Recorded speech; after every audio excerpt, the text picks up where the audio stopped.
For the first time, simula nang mag-umpisa ang 2024 to 2025 season ng Japan SV League, pinaglaro na nga ng Osaka Bluteon ang ating kababayang si Brian Bagunas. Naganap yan sa kanilang ikasampung laban sa regular round ng tournament kung saan nakatapat nila ang Osaka Blazers Sakai.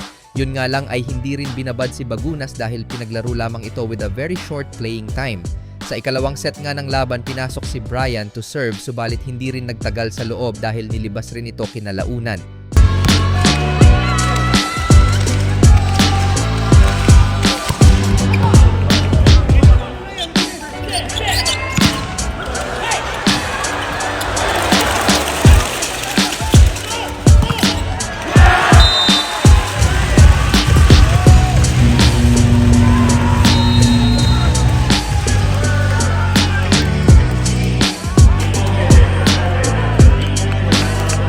Muling pinasok si Brian sa end part ng fourth set pero dalawang beses namang nag-commit ng unforced errors ang ating pambato. Marahil ay dala na rin ng kanyang first game jitters. Gayunpaman, panalo sa huli ang Osaka Bluteon sa loob ng 4 na sets.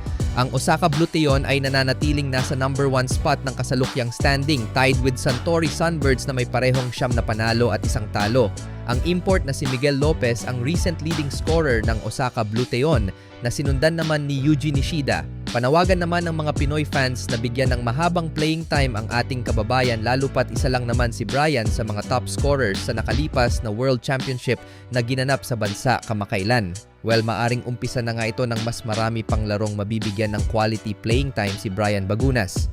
Sa ibang balita, nasa 3-game winning streak ang team ni Alyssa Solomon na Osaka Marvelous matapos ang kanilang back-to-back wins kontra Saitama Ajeo Medics with a clean sweep.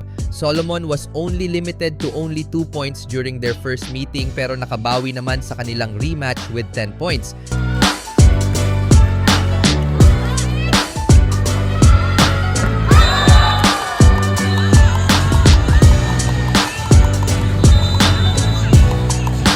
Si Solomon ay nananatiling isa sa mga top blockers ng Osaka Marvelous with 0.54 blocks per set. Bumaba naman ang Pinay import sa ika-14 na pwesto sa overall rankings kung saan nasa ika-10 pwesto ito noong nakaraang linggo.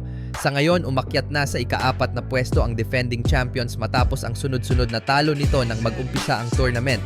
Ang Denso Erebis naman ni Sachi Minowa ay nasa ika-8 pwesto ngayon sa overall standing.